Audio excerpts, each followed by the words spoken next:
Yes, good morning and welcome back to the Football Tribe UG channel. Robert Kesakos is your usual suspect. I hope you guys are doing well. I hope you've had a wonderful start to your new week. It's Tuesday, sorry, it's Wednesday. We are already halfway the week, and yeah, there's plenty to talk about.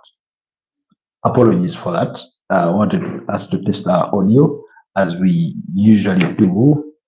And so, yeah, so basically, there's plenty for us to talk about. And Taiwo Awoni at Nottingham Forest with his medical situation, Foreign Vax been making the ones as far as transfer news is concerned, and then of course Jeremy Frimpong, a player that we've spoken about multiple times in relation to Liverpool, as well as interest for Manchester United. We've spoken about Dean Huijsen so many times on this channel, and and that plus that and more. So that's part of what we're going to be discussing in today's broadcast. So let me wait for you guys to join, more of you to join the broadcast, but so that we can get into the depth of that conversation.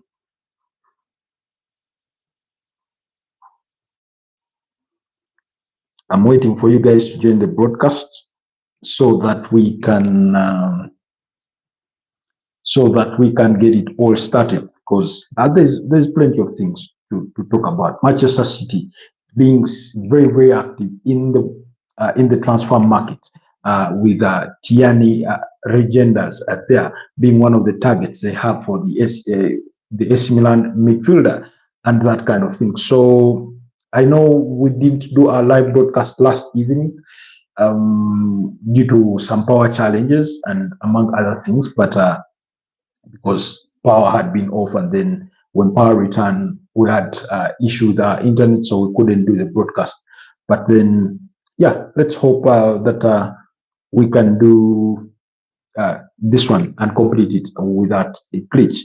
And then, of course, Carlo Ancelotti, they are speaking about, his delight and excitement, and also looking forward to joining the Brazil national team and that kind of thing. So there's really so much to talk about in as far as transfers are concerned, in as far as um, in as far as the expectations around different markets are concerned. And then, so if you're just joining us, kindly like the broadcast so that do engage with us. Give me your questions. Tell me where you're joining us from, and yeah, let's get the conversation started. And I'm here wondering where we started all, but because there are so many hot topics. But I think we'll start things at Nottingham Forest, where where Taiwo Awoni, sometimes I don't know why I call him Timothy sometimes, but he's been making the news because he did end up in hospital following that being withdrawn in that 2-2 draw game against Leicester City over the weekend. Of course, things were not good. We saw the team owner, that's Evangelos Marinax, walking onto the turf to have an exchange with the manager, that's Nuno Espirito Santo, for what many people did misinterpret as a spat between the boss and his manager.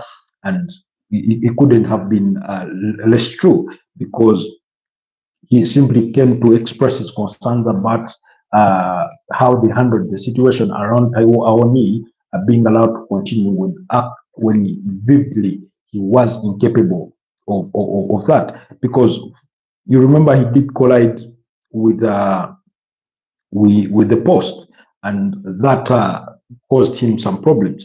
And according to news yesterday that we did receive, well, that was late in the evening, is that Taiwo Awoni had been placed into an induced coma as doctors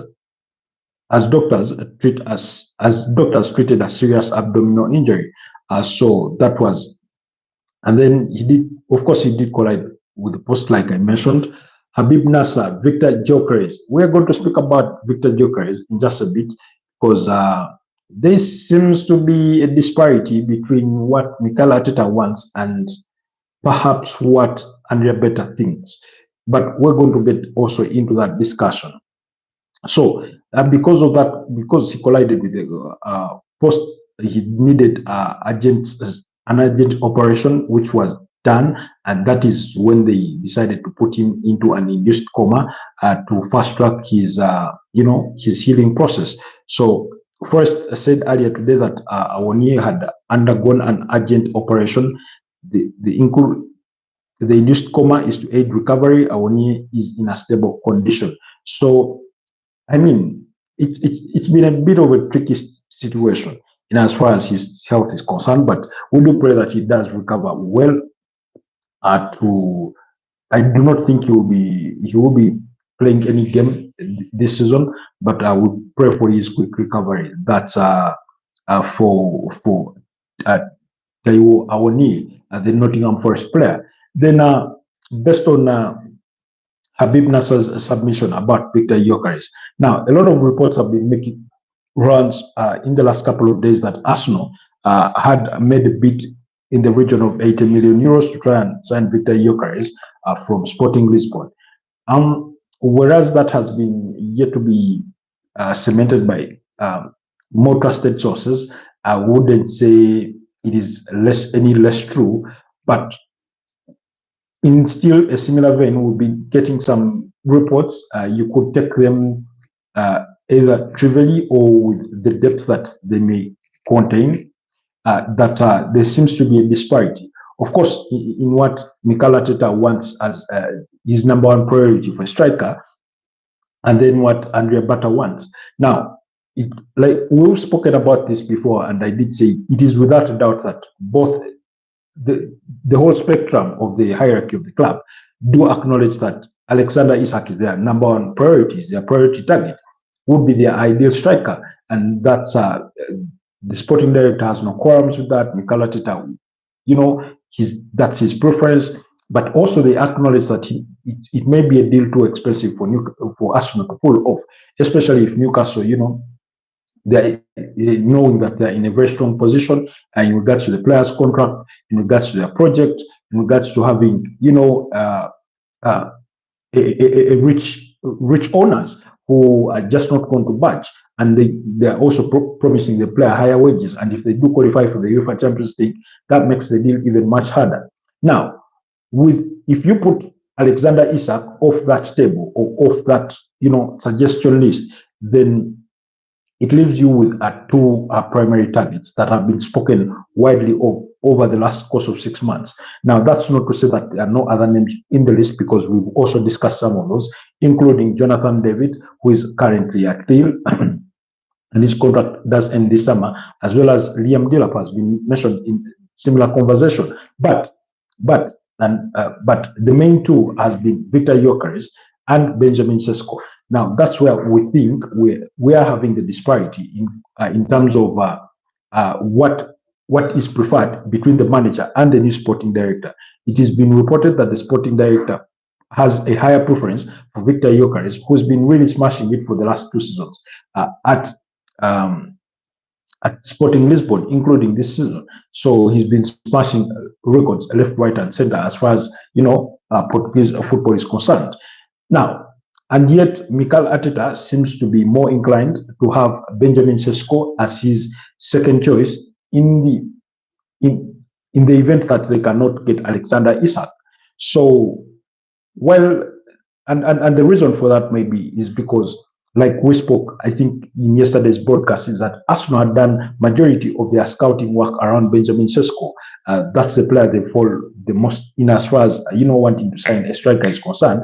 Ever since they failed to sign Dusan Vlahovic, and he went from Fiorentina to Juventus. So that's where they did most of their homework. And even last summer, when they did attempt to sign him, and that didn't fall through, the player decided to renew his contract and stay with a gentleman's agreement in principle that he would be allowed to leave the following summer if a suitable offer came for him. Arsenal tried to go back in January, but RB Leipzig were not willing to do business, and Arsenal did not want to also push and sabotage their relationship with the club. So they left it at that, and that's when Ollie Watkins came into the conversation, who, by the way, he himself is not entirely off the table, because I'm also of the school of the thought, or the school of thought that Arsenal need to strikers. Now, again, it's been, even when you go to different Arsenal forums, it's an ongoing conversation among its fans of who would you sign between Gyökeres and Benjamin Sesko. In the ideal world, I would have no problem Arsenal signing both strikers. That's for starters. But when it comes to numbers and contributions, I think Benjamin Sesko plays second fiddle to Victor Gyökeres when it comes to posting numbers. Two, when it comes to English football, you have a player in Gyökeres who has played in England before in the Championship, I think with Coventry with Coventry, before he moved to Sporting Lisbon. And that means that he perhaps in one way or the other has a better understanding, or at least a familiar understanding of English football. Now, of course, you could argue that the Premier League is an elevation of the Sky Bet Championship, but his understanding of the environment within English football gives him that added advantage. And yet, when it comes to Benjamin Sesko, he would come in, have to adapt. Whether he can adapt quickly or it may take him a bit of time remains to be seen. But it's not to say that it may not. That's not to say that Gyökeres may not find himself in a similar situation, because again, you join a new team, you adapt to their playing style and that kind of thing, and how you blend in well and find that bit of chemistry with you. Because it's not every day that you see new players come to a club and they click on the instant. The way we saw Alexis Sanchez click with Mesut Ozil. Remember, I think Mesut Ozil had joined Arsenal around 2013, and then Alexis Sanchez came the following season in 2014. So you sort of get the sense that that it's not that simple to say that Gyökeres will blend in better or much faster than Benjamin Sesko. But then there are other factors too. So the other factors, when it comes to the player valuations, their valuations are more or less similar. There's not too big a disparity between what it would cost for Arsenal to buy Victor Gyökeres and what it would cost them to, if they were to opt for Benjamin Sesko. Then it goes to the age profile. We know that very soon Victor Gyökeres will be turning 27, while the other will be turning 22 or thereabouts. So in terms of when you look at the long term and maybe future value, of course, Benjamin Sesko then moves up ahead. When it comes to when it comes to a striker in their prime that is ready to go to hit back, because we are talking about an Arsenal project that has been built over the last course of 5 years, and this is its maturity. This is its maturity. You do not need a young player that is going to come and be another building block in this whole, team. You need a player that comes in and fits in. If you build a house, Victor Gyökeres is the roof. You build up the foundation, the frames. Victor Gyökeres is the roof. Is that player in their prime? Of course, Habib Nasser comes back to say Gyökeres is better than Sesko. That's his assessment. Sesko playing like Kai Havertz, we don't want him. We want Gyökeres. That's his submission. That's for Habib Nasser. For him, he's more inclined towards the signing of Victor Gyökeres over Benjamin Sesko. And again, I was speaking to a group of Arsenal fans who did put forward a similar question to this one about the debate over Sesko and Gyökeres, and I remember saying that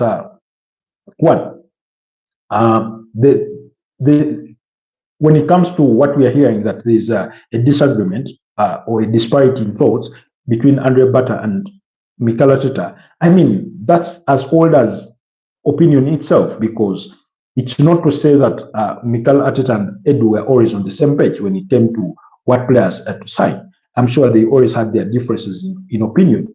But it then boiled down to who had the final say. It boiled down to a consensus of, okay, maybe yes, you prefer that, but I prefer this. But okay, let's do, what is it called? Let's take a compromise. One of them takes a compromise, and then they get business done. Now, it's been reported that Andrea Bata, in his new role, has to have the final say on who the club signs, and yet Mikel Arteta, as manager, I think previously or in practice, under normal circumstances, was having the final say on who they eventually sign. And I think we saw that in the deal that brought in Martin Odegaard. We saw that in the deal that brought in Kai Havertz. We saw that in the deal that brought in Mikel Merino, and I think Ricardo Carafiori. He was quite very insistent on those players. Then when it came to signing players like Albert Sambilo Konga, Nuno Tavares, Fabio Vieira, and then the likes of what's his name? His name does elude me. Marquinhos.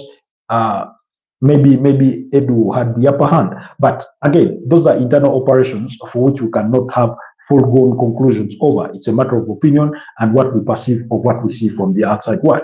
But I think overall, we will agree that that regardless of who, for me, regardless of who the club does sign, is who Arsenal fans will have to support and believe that he's the person to get the job done. However, and I'll keep saying this and again, Arsenal need more than one striker. They need more than one striker, because when you look at teams that go ahead and win championships, they've always had more than one striker. So because Arsenal lack the understudy of a striker, that young striker that you say is upcoming, that you say looks to play some bit of cup games and get playing time and momentum, they do not have that. They've lost those strikers, 3 of those, actually 4 of those in the last 1 or 2 years, including Florin Balogun, including Eddie Nketiah, who they lost last summer to Crystal Palace, including Mika Bilyeth, Mika Brett. I forgive my mispronunciation, but you know the player that moved to Austria and eventually ended up at AFC Monaco. So because with that in mind, and of course most recently Chido Martin Obi, who joined Manchester United, was an academy player, and we've seen him feature for Manchester United this season in Premier League games. So because they've lost all those that component of young strikers, you need to sign a senior striker, and then a player like Liam Delap, who is only 21 years of age. I'm not saying it should be definitely Liam Delap. It can as well be a Jonathan David, who is about 25. That still wouldn't hurt. For those of you that do remember, by the time Mikel Arteta walked into the club, Arsenal had 2 strikers in Pierre-Emerick Aubameyang and Alexander Lacazette in the same team, and they were banging the goals. So Arsenal need that, and who they end up zeroing at, that remains to be seen. But we'll wait to see who they zero down to in as far as getting a striker is concerned. But that's really top priority. So NASA is of the opinion that when you look at the player similarities, he looks at Benjamin Sesko as being similar to Kai Havertz, who we all know that Arsenal played in that striking role. So that maybe that's why he is more inclined towards having a Gyökeres at Arsenal as opposed to Benjamin Sesko. He comes back and say, we want Nico Williams, Rodrigo, and Gyökeres. I think here he's speaking about his transfer wish list when it comes to Arsenal's attacking options. Now, I wouldn't disagree with those, because, of course, if you go out and get Rodrigo, he can play across the entire front three, including playing centrally. So that then means you do not necessarily have to sign another young striker. He's only 24 years of age. And then if you do sign Nico Williams, then that is also another advantage. That means you add more power and options to the left wing, and yet Rodrigo also gives you that option to play on the left wing as well as the right wing. He's more like a Leandro Trossard kind of player. He does really play well across the front three, even though we do know that for Leandro Trossard, his preference is not to play as that, a number 9 player and that kind of thing. So that's there for the club to decide. However, I must note that Rodrigo Goes would be a very expensive option for Arsenal because it is believed that he's valued anywhere in the region of about 100 million euros. So, and yet yesterday we were reading that by signing Martin Zubimendi, Mikel Arteta will have 100 million pounds to spend on his summer transfers. Now, that for me is very, very small money. Why? Because just to last summer but one, Arsenal spent all that money on a single player in signing Declan Rice. So for me, that's too small money. And then they say that they would then have to rely on on player sales to accumulate more money that they would reinvest on other players. And that's where I have an issue that maybe the club owners need to put more money into that bucket for Mikel Arteta to sign players, because one, for me, I think Arsenal need not less than 4 players and not more than 7 at least. And I can go. Let's go with the assumption of Habib Nasser's submission that you sign Victor Gyökeres, Rodrigo, and Nico Williams. Then add on Martin Zubimendi. Go ahead and sign a goalkeeper in Joan Garcia. That's already 5 players. I think they do need a creative midfielder. Let's say they go out and sign Ohain Sunset or an Alex Baina or a Ryan Cheki who predominantly plays as a right winger, but can play in that attacking midfield role. They need that creative midfielder. For me, that I cannot be more insistent on that fact, because we've seen with all the players that they do have that it's only Martin Odegaard that plays that role. I know they will say they have Ethan Nwanili, but I think he's a bit different from what Martin Odegaard does play. And then also, we've seen Mikel Merino, we've seen Declan Rice. I do not think they are capable of dictating games within that role, even if you push them in those advanced roles to play like that. So they're not capable of that. So I think on top of the other 5 players, you need a creative midfielder, and then you need a left back. But for a left back or a defender, that will be only dependent on the players that leave. We already know that Kylian Tierney will be leaving the club at the end of the season to reunite with Celtic, where Brandon Rodgers did mention that he will be rejoining them. Then Alexander Zinchenko is expected to leave. He's a left back come midfielder. So that means at left back, you're left with who? Basically, nobody in terms of a natural left back, let's be honest, because Miles Kelly is naturally a midfielder who has been played at left back. Never mind that he's done well there. We do know that Ricardo Carafiori thrives better as a centre back, although he's been played at left back. We do know that Jakub Kivio, although he's been played at left back, he doesn't really want to play at left back. He's better off playing as a left-footed centre back. We do know that they played Julian Timber there. I think he's thrived more at right back as opposed to the left back, and in comparison. Then you do have a Takahiro Tomiyasu who can play across any of those lines, but we also know that some of his best performances came with him at right back. But also his injury concerns over the last 2 seasons do not really give you the hope that he's a reliable player that you can look to be your natural left back. And maybe in the wake of that news is that because of the way Mikel Arteta is signing players in those back positions, is that he goes for players that are sort of dynamic, that can play across the entire 4. And that's why Arsenal are in the conversation of Dean Huijsen, who, by the way, Real Madrid seem to have moved ahead of Liverpool, Arsenal, and Chelsea, all who are willing to pay his £50 million release clause to sign the Spanish defender from AFC Bournemouth. So, and we'll go to talk about that in just a bit. So when you look at that aspect, I do think that Arsenal need to sign not just those three players. They need at least a minimum of four, but more importantly, actually a minimum of five players and then up to seven players. Whether they will actually make that happen remains to be seen. Then, of course, should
Sorry about that.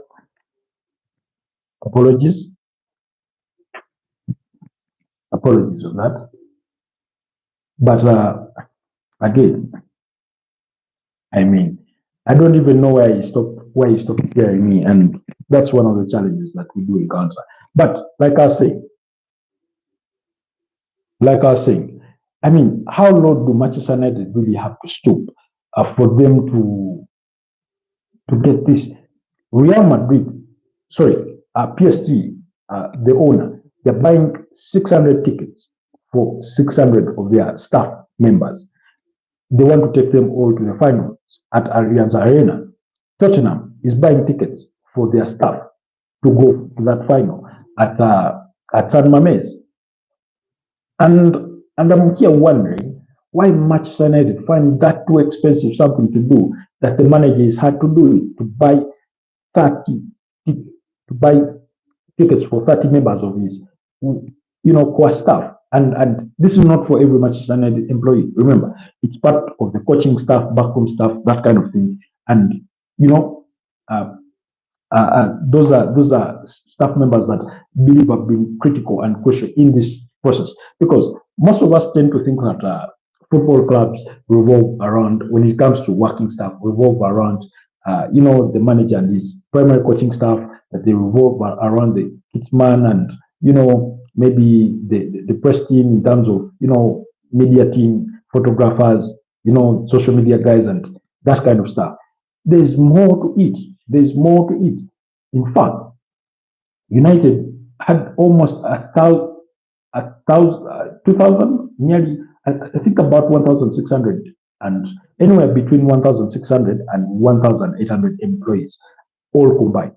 And yet now, of course, they've cut that down by about 450 staff or even more, and they're trying to lower those numbers as much as they can. But for a club the size of Manchester United, buying tickets for a staff to, I mean, really, United ought to do better. They really ought to do better. They really ought to do better. But anyways, that's the gist of the conversation. We've spoken about Manchester City wanting to sign Tiani Reinders or Reinders. Sorry, forgive the mispronunciation.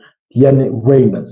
There from AC Milan, has 15 goal contribution throughout this campaign and 4 assists. That's in the Italian Serie A, where he scored 10 goals and 4 assists.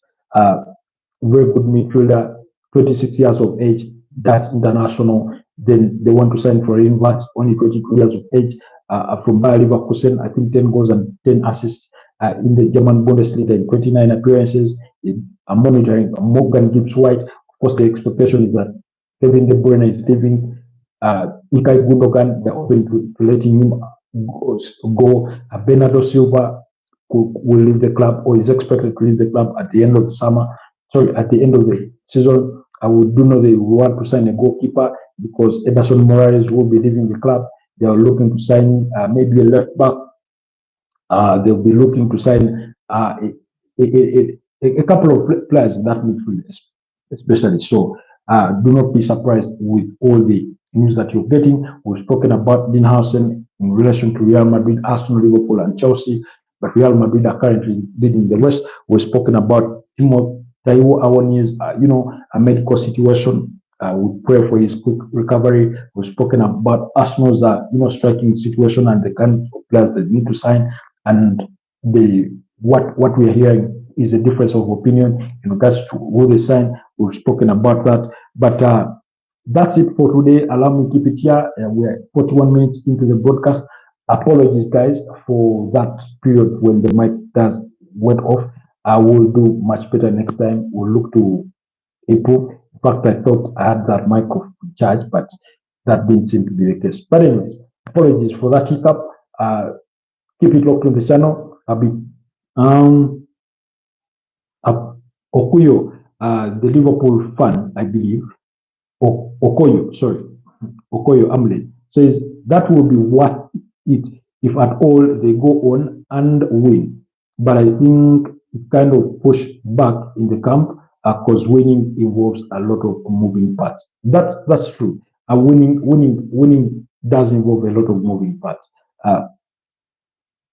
And for a team to win, a lot of things need to align, not just on the pitch, but also as far as the whole way the club is run. And for those of you that do get remember, let's use Arsenal as a case study for when Mikel Arteta walked into that door in December 2019, where the club were the fans.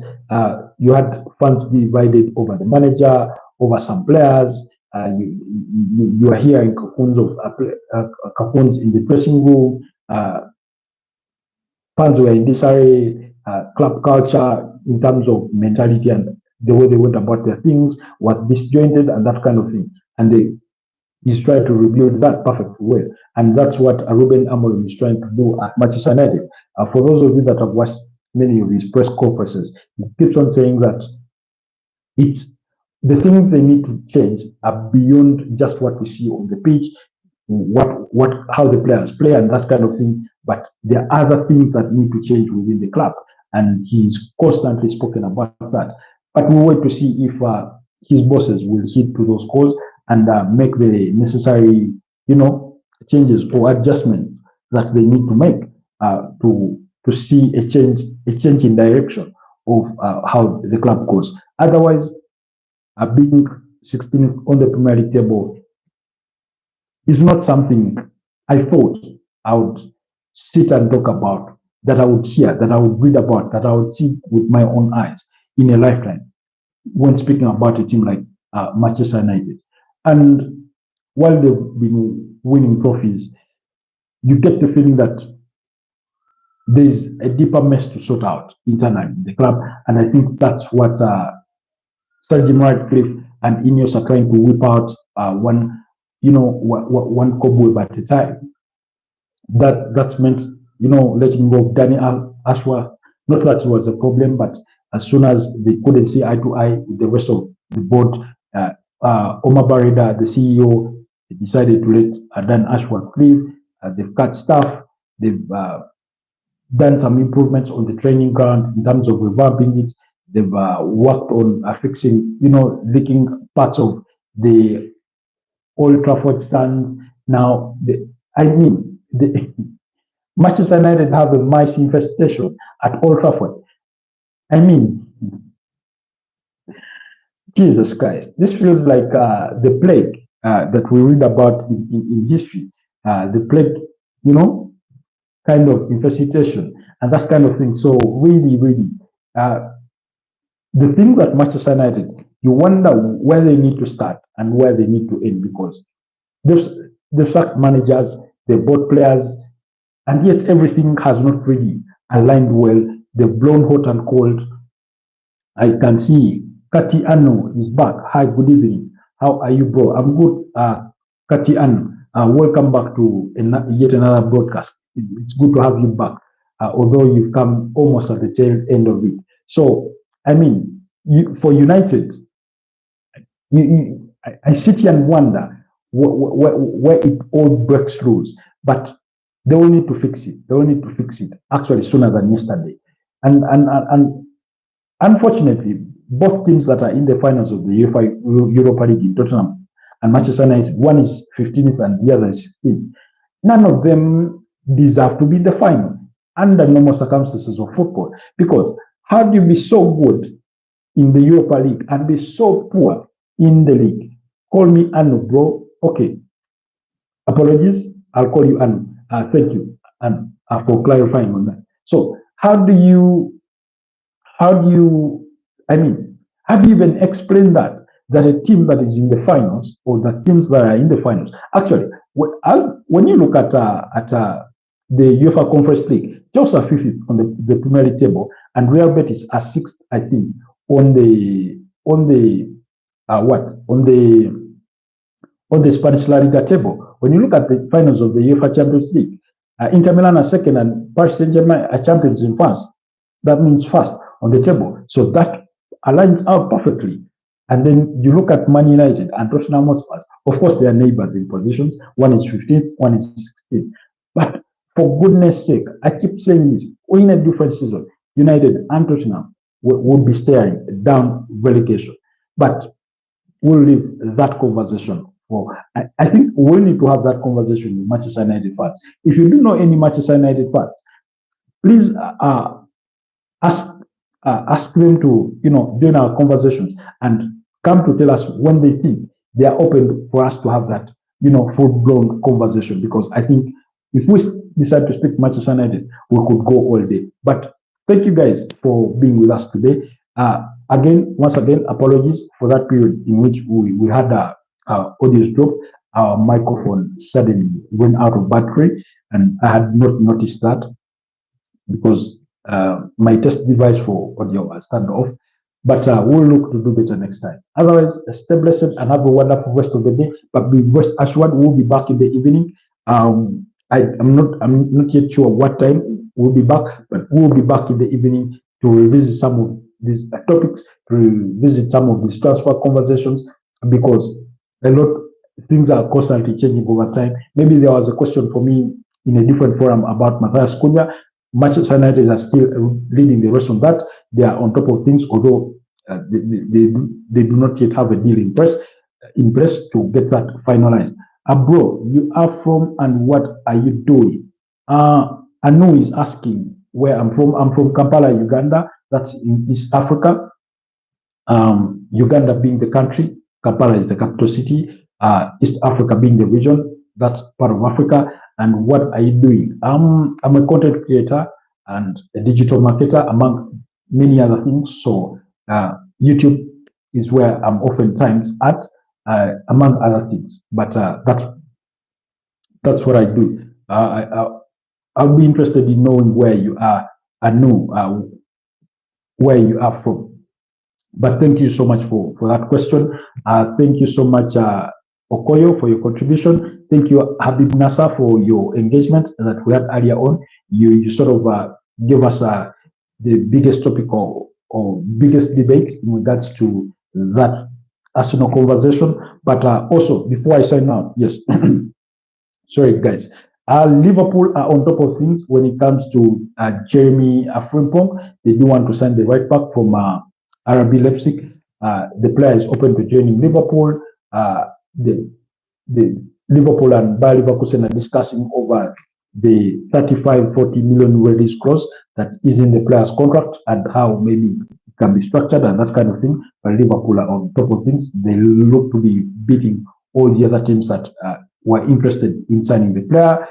Joel Hato, that conversation has sort of cooled down a bit, but Chelsea and Arsenal are in that mix. I think they are still, both sides are waiting to see what happens on the side of Dean Huijsen to determine their next course of action. Should Dean Huijsen decide to join Real Madrid, then they could move for the Ajax left back slash left-footed centre back. So that conversation is also ongoing. Then Andre Santos, Arsenal, I'm monitoring Andre Santos. That's a player they do want.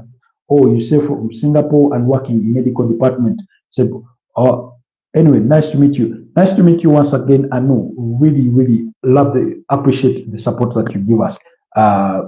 Much respect to you and your co-staff there that do work in the medical department. How is Singapore? I think one of the most beautiful countries I've seen on the internet. I've never been to it, but I've seen some videos from there's a channel called Cool Vision. They did something on Singapore, and it's really a very beautiful country. And their tech development is something that I sort of admire. Their hygiene and everything. Most of their things are quite admirable. I do not know much about their love for sport in terms of football, in terms of other sporting disciplines, but I do know that it's a very beautiful country, really.